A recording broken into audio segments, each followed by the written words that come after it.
Pakalang teh ngomong paparan. Saya nanya hasilnya apa?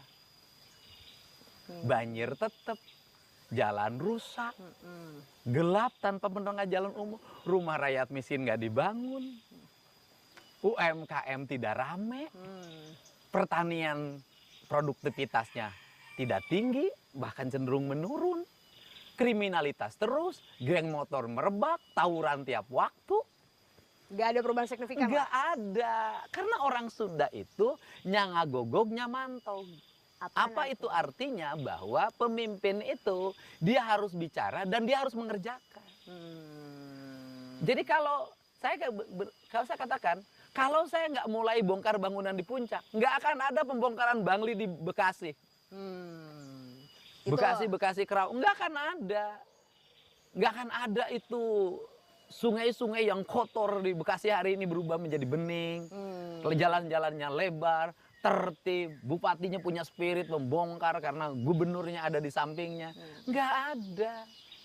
Justru karena langsung di Karena lapangan. action. Nah, orang Indonesia itu seneng hal-hal yang praktis, bukan hal-hal yang teoritis gitu. Ngomong ekonomi misalnya, kita mau ngomong ekonominya Bitcoin terus, mau ngomong ekonomi pertumbuhan dalam dunia maya, mau ngomong ekonomi ukurannya hanya ISHG, kan bukan begitu. IHSG kan? IHSG ya, apa namanya? Salah tuh. IHSG. IHSG kalau salah tuh. TIT ya itu. IHSG, udah kan bursa saham nih, ya kan? Saya kan jarang ke situ, bukan bidangnya. Nah, enggak, bukan begitu.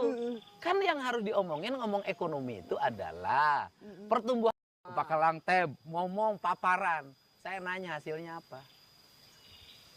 Banjir tetap, jalan rusak, gelap tanpa penerangan jalan umum, rumah rakyat miskin nggak dibangun, UMKM tidak rame, pertanian produktivitasnya tidak tinggi, bahkan cenderung menurun, kriminalitas terus, geng motor merebak, tawuran tiap waktu. Nggak ada perubahan signifikan? Nggak ada, karena orang Sunda itu nyangagogog nyamantau. Apa itu artinya? Bahwa pemimpin itu dia harus bicara dan dia harus mengerjakan. Jadi kalau saya katakan, kalau saya nggak mulai bongkar bangunan di Puncak, nggak akan ada pembongkaran Bangli di Bekasi. Bekasi Kerau, nggak akan ada. Nggak akan ada itu sungai-sungai yang kotor di Bekasi hari ini berubah menjadi bening. Jalan-jalannya lebar, tertib, bupatinya punya spirit membongkar karena gubernurnya ada di sampingnya.